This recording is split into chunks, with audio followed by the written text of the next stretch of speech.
ఇప్పుడు నేను మీకు వినిపించబోయే సంఘటన పీవీఆర్కే ప్రసాద్ గారు తిరుమల తిరుపతి దేవస్థానానికి ఎగ్జిక్యూటివ్ ఆఫీసర్గా పనిచేస్తున్న రోజుల్లో ఆయన కింద పనిచేస్తున్న ఎన్ తిల్లేశ్వరరావు గారు వారి స్వానుభవాలుగా వివరించినవి. నేను ఇది చదువుతున్నప్పుడు మాటల కందని భావనకు మనసు బాగా గురి అయింది. ఇంత గొప్ప వ్యక్తులు మన దేశానికి మనకి రక్షణ కల్పిస్తున్నారు. కానీ ఎటువంటి రక్షణ కల్పిస్తున్నారు? మీ అందరితో పంచుకోవాలనిపించింది. అందుకే ధైర్యం చేసి ఈ కథని మీ అందరికీ వినిపిస్తున్నాను. ఈ సంఘటన రచయిత శ్రీ తిల్లేశ్వరరావు గారి స్వీయ వ్యాఖ్యలలో. 3 రోజుల పాటు నన్ను తిరుమల ఆలయంలో నిర్బంధించేశారు ఎగ్జిక్యూటివ్ ఆఫీసర్ పీవీఆర్కే ప్రసాద్ గారు.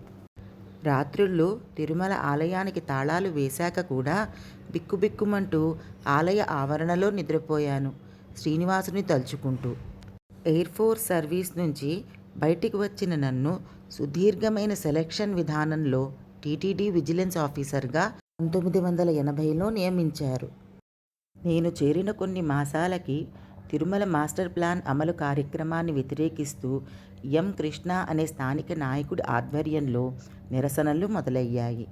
ఆలయం చుట్టూ ఉన్న సందుగొందుల్లోని ఇళ్లని కూల్చివేయటం, దుకాణాలు తొలగించటం, ఆలయం ఎదురుగుండా దుకాణాలు ఉంటే సన్నిధి వీధి వెడల్పు చేయటం కోసం ఆ షాపుల్ని తొలగించటం, ఇలాంటి పనులన్నీ ఉధృతంగా జరుగుతున్నాయి.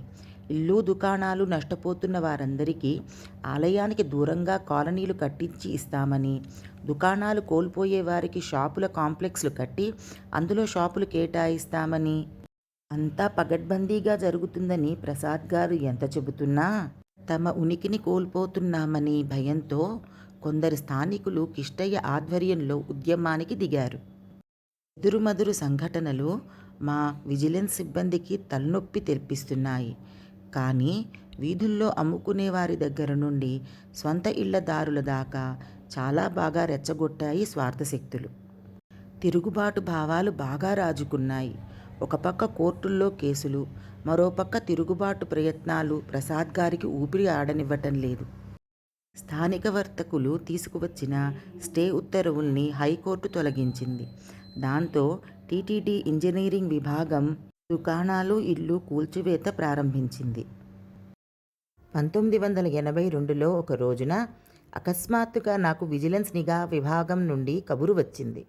సుమారు 4000 మంది జనంతో కృష్ణయ్య వర్గం ఆలయంలో చొరబడి బీభత్సం చేసేందుకు ప్లాన్ చేస్తున్నారు. ఇది వార్త. వెంటనే నేను ఆలయ ముఖద్వారం దగ్గరికి పరిగెట్టాను. అందుబాటులో ఉన్న సెక్యూరిటీ సిబ్బందిని రప్పించి కాపలా పెట్టాను. అర్చకులని, ఆలయ సిబ్బందిని అప్రమత్తం చేశాను. కానీ ఏర్పాట్లు పూర్తి చేసేటప్పటికే వేలాది మంది జనం కర్రలు, రాళ్ళు తీసుకుని ఆలయం ముందుకి చేరారు. Iyo Prasad down down, vigilance Prasad down down అంటూ విరుచుకుపడ్డారు. ముఖద్వారం దగ్గర కాపలా విజిలెన్స్ సిబ్బంది మీద రాళ్ళు విసిరారు, కర్రలు విసిరారు. ఆలయ సిబ్బందిని కొడుతున్నారు. ఆ సిబ్బంది పారిపోతున్నారు. అరుపులు, కేకలు. ఆ సమయంలో ఆలయం చేరిన జనమంతా వీరావేశంతో మా సెక్యూరిటీ వలయాన్ని ఛేదించుకుని ఆలయంలోకి చొచ్చుకుపోవాలని దూసుకు వచ్చేస్తున్నారు. ఇన్ని వేల మంది ఆలయంలోకి చొచ్చుకుపోతే ఏం జరుగుతుంది? ఎన్నో కోట్ల విలువైన ఆభరణాలు ఆలయంలో ఉన్నాయి. లూటీ జరిగితే? ఆ ఆలోచనతో నాకు ఒళ్ళు జలధరించింది. వెంటనే సొంత నిర్ణయం తీసుకుని ముఖద్వారం మూసేశాను. దర్శనాలు ఆపేశాను. సెక్యూరిటీ సిబ్బందికి, దళారీ స్వార్థశక్తుల మూకకి మధ్య పెనుగులాట జరుగుతోంది. సెక్యూరిటీ సిబ్బందికి రాళ్ల దెబ్బలు తగిలాయి. ఇద్దరికీ తలకి గాయాలయ్యాయి. అంతలో ఎగ్జిక్యూటివ్ ఆఫీసర్ ప్రసాద్ వచ్చారు. ఆయన చేతులెత్తి అర్థిస్తూ, స్వార్థపరుల్ని ఆపండి, ఆపండి, అంతా సవ్యంగా జరుగుతుంది, వినండి. ఆయన్ని చూడంగానే ఇంకా రెచ్చిపోయారు. రాళ్ళు విసరటం ఎక్కువయింది. ఆయనకి దెబ్బలు తగిలాయి. వెంటనే నేను మా సెక్యూరిటీ సిబ్బందిని ఫైర్ అన్నాను. బుల్లెట్స్ ఫైర్ చేశారు. అవి గాయపరిచే బుల్లెట్లే కానీ ప్రాణం తీసేవి కాదు. తుపాకీ మోతలతో ఆలయ పరిసరాలు ప్రతిధ్వనించాయి. ఆ మూకలన్నీ చెల్లాచెదురైపోయాయి. అప్పటిదాకా మేము పోలీస్ ఫోర్స్ కోసం చేసిన ప్రయత్నాలు ఏవీ ఫలించలేదు. 9 గంటల తరువాత ఒక పోలీస్ దళం వచ్చింది. అప్పుడు ఆలయ మహాద్వారం తెరిచారు. అయితే మా పిల్లెట్ ఫైర్లో కిష్టయ్య సహా కొందరు స్థానిక నాయకులు గాయపడ్డారు. తరువాత స్వార్థ శక్తులు పోలీసులకు ఫిర్యాదు చేశాయి. దానితో పోలీసులు నా మీద హత్యాయత్నం సెక్షన్ 307 కింద కేసు పెట్టారు. సకాలంలో రాని పోలీసులు నా మీద కేసు పెట్టడం ప్రసాద్ గారికి కోపం తెప్పించింది. పోలీసులు నన్ను అరెస్ట్ చేయడానికి వస్తున్నారని తెలిసి ముందస్తు బెయిల్ కోసం ఆయన ప్రయత్నం చేశారు. స్థానిక కోర్టు ఇవ్వలేదు. ప్రసాద్ గారు హైకోర్టు దాకా వెళ్ళారు. నా విజిలెన్స్ ఆఫీసర్ ఆలయంలో సంపదని కాపాడాడు.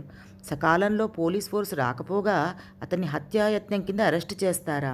చూస్తాను ఎలా చేస్తారో అంటూ హైకోర్టు నుంచి నాకు ముందస్తు బెయిల్ వచ్చేదాకా ఊరుకోలేదు. అయితే బెయిల్ వచ్చేదాకా 3 రోజుల పాటు నన్ను ఆయన తిరుమల ఆలయంలో ఉంచేశారు. తన సిబ్బందిని కాపాడుకోవటం కోసం ఆయన చేసిన నిర్బంధనమది. నీకు బెయిల్ తెప్పిస్తాను, వచ్చేదాకా నువ్వు ఆలయంలోనే ఉండు, నిన్ను శ్రీనివాసుడు చూసుకుంటాడు అన్నారు. ఆ తరువాత ఏకసభ్య కమిషన్ విచారణ జరిగింది. మొత్తం జరిగిన దుర్ఘటనకంతా ప్రసాద్ గారే జవాబుదారీని తన మీద వేసుకుని వాదించారు. కథ సుఖాంతమయ్యింది. ఇప్పుడు చెప్పండి, ఇలాంటి అధికారుల్ని ఈనాడు మనం చూడగలమా? తిరుమల పోటు అంటే వంటశాలకు వచ్చే కలప కుంభకోణం, అన్నమాచార్య ప్రాజెక్టులో కొనుగోళ్ల కుంభకోణం, ప్రైవేటు పొలానికి అక్రమ నీటి సరఫరా కుంభకోణం, కుష్ఠురోగుల మీద అక్రమంగా డాక్టర్లు సంపాదించే కుష్టు నివారణా కేంద్రం, ఇలాంటివి ఎన్ని కేసులైనా సాక్ష్యాలతో సహా ఆయన ముందుంచినా తక్షణం చర్య తీసుకునేవారు.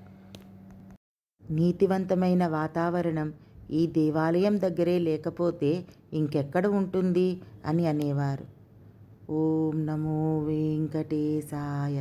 శ్రీ ప్రసాద్ గారు టీటీడీ దేవస్థానంలో ఎన్నో హర్షణీయమైన మార్పులు తీసుకువచ్చారు అని అయితే విన్నాను. కానీ ఇంత యుద్ధం చేసి రాళ్ల దెబ్బలు కూడా తిన్నారనేది ఈ సంఘటన చదవటం వల్ల తెలిసింది.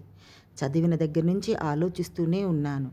కలియుగంలో స్వార్థం, అన్యాయం, అహంకారాలనే కౌరవ లక్షణాలను ఎదుర్కొనేందుకు శ్రీ వెంకటేశ్వరుడు ఎంచుకున్న కలియుగ అర్జునుడా అనిపించింది. తిరుమల క్షేత్ర పవిత్రతకు ఎటువంటి ఆటంకము, కలంకము జరగకుండా వారు తీసుకొచ్చిన మార్పులు హర్షణీయం. ప్రసాద్ గారు తీసుకువచ్చిన మార్పులన్నీ అభివృద్ధి వైపుకే, చిరకాలం నిలిచిపోయేవే. శ్రీ తిల్లేశ్వరరావు గారు చెప్పిన ఈ సంఘటన వారి ఉన్నతమైన వ్యక్తిత్వం మరోసారి చూపింది. ఆ మనోజ్ఞం ఛానల్ నుండి శ్రీ ప్రసాద్ గారికి చిన్న నివాళి.